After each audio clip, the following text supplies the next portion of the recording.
अविरल निर्मल गंगा बनाने के लिए सिंचाई विभाग ने जो कार्य किए, उस कार्यक्रम को अब नए सिरे से आगे बढ़ाने की आवश्यकता है। हमारी भी कोई जिम्मेदारी है।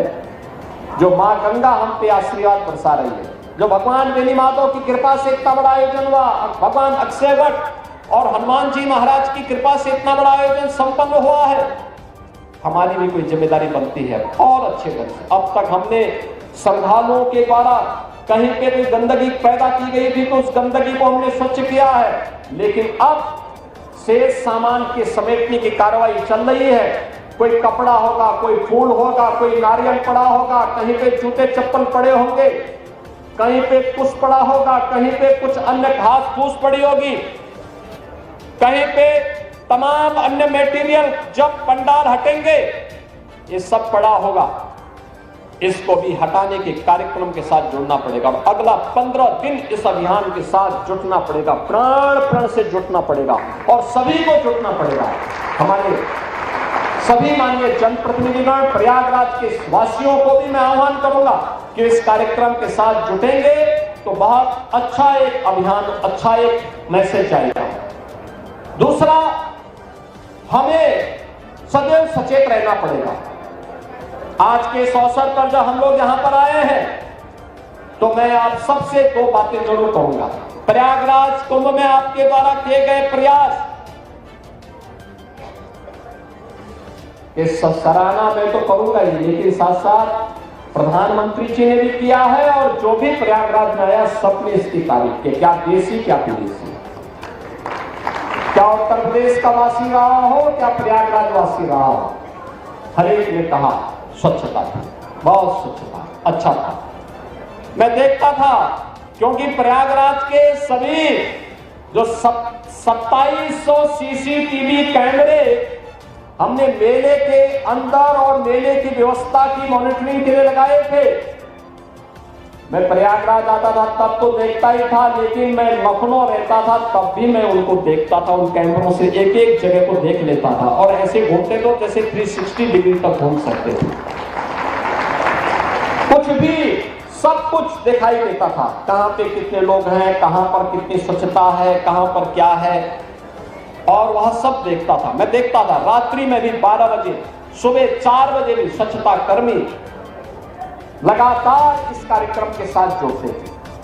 अभिनंदनीय है, आपका कार्य सचमुच अभिनंदनीय है और इसलिए हमने कहा कि आज का भोज तो प्रारंभ हम स्वच्छता कर्मियों के साथ से शुरू करेंगे। लेकिन साथ साथ मैं आपको इस बात के लिए भी आश्वस्त करने के लिए आया हूं। एक सरकार ने तय किया है, प्रयागराज महाकुंभ के साथ जुड़े हुए जो भी स्वच्छता कर्मी थे, स्वास्थ्य कर्मी थे, इन सबको हम लोग एक अतिरिक्त बोनस देंगे 10,000 रुपए का। इस मेले के दौरान इन्होंने जो कार्य किया। दूसरा, हम लोग अभी एक व्यवस्था करने जा रहे हैं। अब तक जो स्वच्छता कर्मी कार्य करते थे, महीने भर कार्य करते थे, 8,000, 9,000, 10,000, 11,000 रुपए तक मात्र पाते थे। अब हम लोग आगे अप्रैल से हमारा एक कॉर्पोरेशन बनने जा रहा है जिसके माध्यम से हम व्यवस्था करने जा रहे हैं कि जो भी स्वच्छता कर्मी अब काम करेगा कम से कम उसको 16,000 रुपए हर महीने उसके खाते में हम लोग देने का काम करेंगे। और मिनिमम वेजेज केवल सफाई कर्मियों को ही नहीं, उन स्वास्थ्य कर्मियों को भी जिन्हें पूरा वेज नहीं मिल पाता था, उन सबको भी हम इसके साथ जोड़ने जा रहे हैं। प्रदेश के अंदर जितने भी ऐसे कर्मचारी होंगे जो नहीं पाते थे, हम उस कॉर्पोरेशन के माध्यम से सीधे बैंक में उस कर्मचारी के बैंक खाते में पैसा देने का काम करेंगे। इसीलिए मैं वित्त मंत्री जी को बुलाया है और अच्छा हुआ कि उन्होंने आज अपने को 60 साल का कहा है, तो 60 साल का उनका कार्य अब दिखेगा। क्योंकि अगर वे 80 साल बोल देते तो फिर तो लगता था कि वो बोलते रहे, लेकिन अब वो भूलेंगे नहीं, अब एक कार्य जरूर होगा। इसीलिए हम लोग इस कार्यक्रम के साथ जुड़े हैं। दूसरा है कि हम लोग जैसे एक कार्यक्रम आगे बढ़ेगा, हर उस कर्मचारी को वह स्वच्छता कर्मी हो, स्वास्थ्य कर्मी हो या अन्य कोई भी कर्मचारी, उसको हम आयुष्मान भारत की 5 लाख रुपए की या मुख्यमंत्री जन आरोग्य योजना की 5 लाख की योजना के साथ जोड़ेंगे, जिससे फ्री में 5 लाख रुपए तक की स्वास्थ्य बीमा उसे प्राप्त हो सके। और ये जो पैसा आपको मिलेगा ये सीधे आपके पास जाएगा। ये बोनस जो घोषणा हो रही है ये भी आपके पास जाएगा और आने वाले समय में भी व्यवस्था आपको मिलेगी। बस जिस तन्मयता के साथ आपने कार्य किया है, इसको इसी तन्मयता के साथ लगने की आवश्यकता है।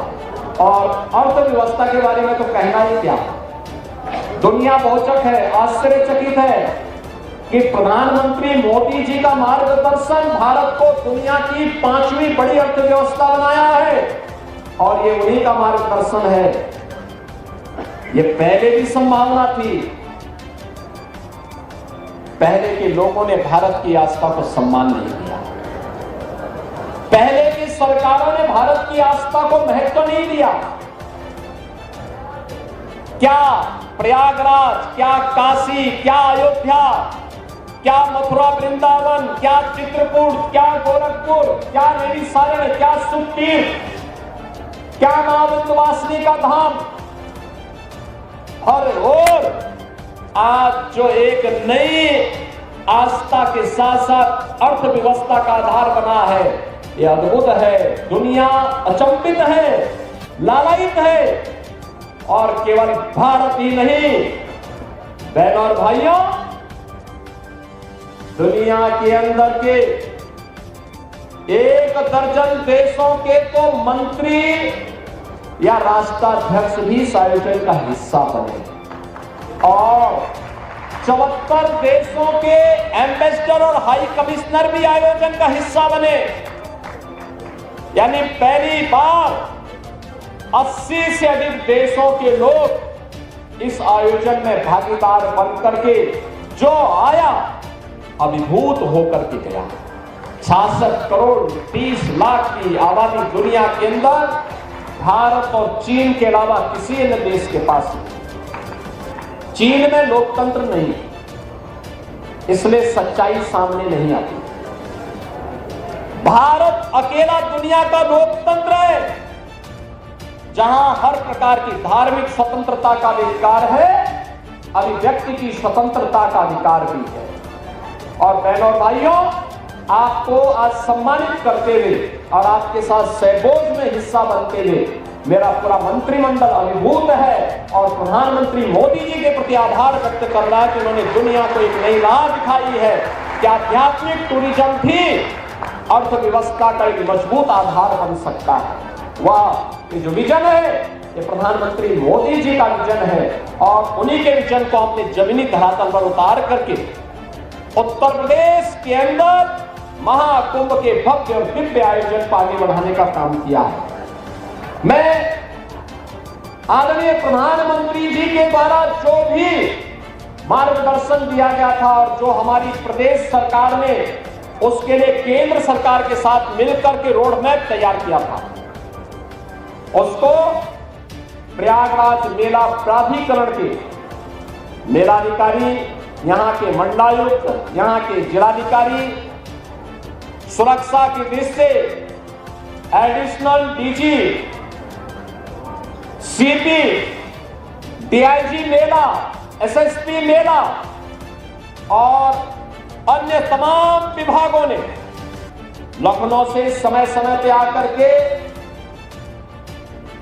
चीफ सेक्रेटरी, डीजीपी, प्रमुख सचिव गृह, प्रमुख सचिव नगर विकास, प्रमुख सचिव सिंचाई, प्रमुख सचिव नमामि गंगे, प्रमुख सचिव स्वास्थ्य या जिस भी विभाग के प्रमुख सचिव से एमएसएमई, जिनसे भी कहा गया, मैं रात्रि को 10 बजे कहता था, सुबह में जानकारी लेता था कि वे क्या आगे उनसे क्या पूछा जाए, तब तक पता लगता था सुबह 6 बजे मुझे रिपोर्ट मिलती थी कि फलाने प्रमुख सचिव प्रयागराज पहुंच गए, प्रमुख सचिव नगर विकास, चेयरमैन पावर कारपोरेशन, वो तो यहाँ मंडलायुक्त भी थे 2019 के, महाकुंभ के प्रयागराज कुंभ के आयोजन को उनके यहां पर जब ये मंडलायुक्त थे उस दौरान वो आयोजन हुआ था।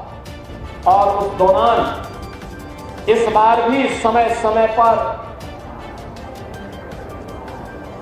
एडीजी कानून व्यवस्था श्री अमिताभ यस को और chairman power corporation Shri Ashish Goyal को हम लोग समय समय पे भेजते थे और आयोजन मुख्य स्नान के दौरान भेजते थे कि वे जाएं, एक बार वहां पर देखें।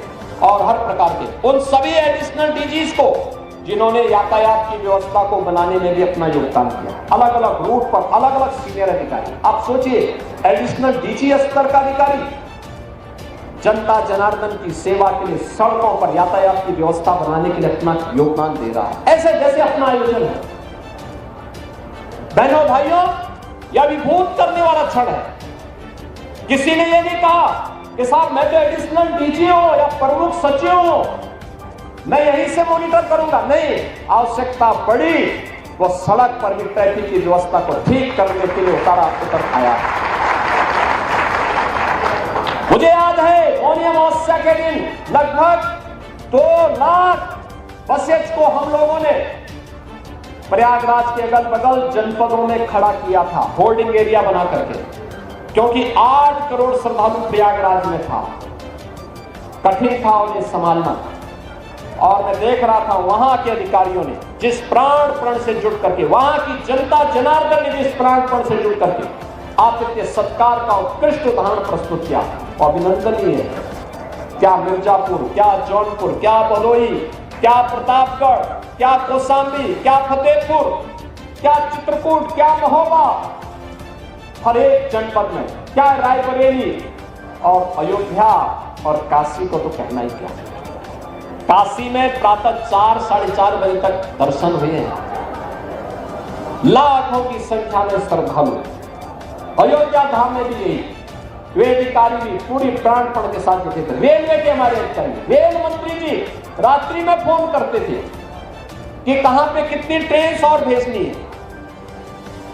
सिविल एविएशन विभाग, आदरणीय गृह मंत्री जी, आदरणीय प्रधानमंत्री जी और सभी भारत सरकार के मंत्रियों ने भी समय समय पर जो भी सहयोग की अपेक्षा की गई भरपूर सहयोग करके अपना आयोजन बनाया, जिसका परिणाम था कि आज हम सब यहाँ पर इस खुशी के मौके पर यहाँ पर उपस्थित हुए हैं।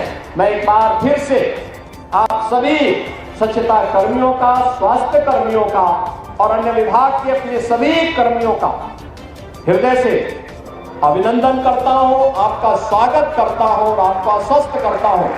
आपने प्रयागराज के इस आयोजन को, महाकुंभ के इस आयोजन को एक भारत श्रेष्ठ भारत के आयोजन बनाने में अपने प्राण से जुड़ करके नींव के पत्थर के रूप में काम किया है।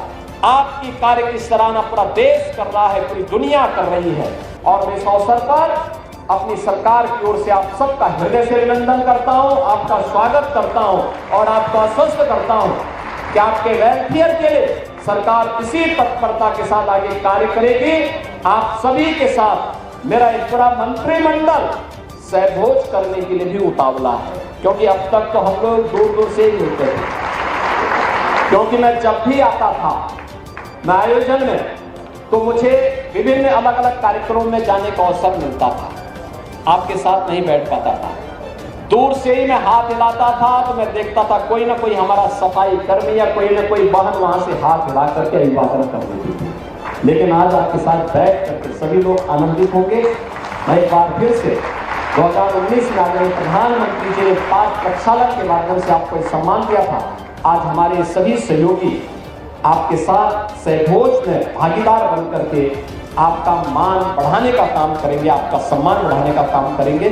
आप सबका मैं हृदय से स्वागत और अभिनंदन करता हूं। धन्यवाद। जय हिंद।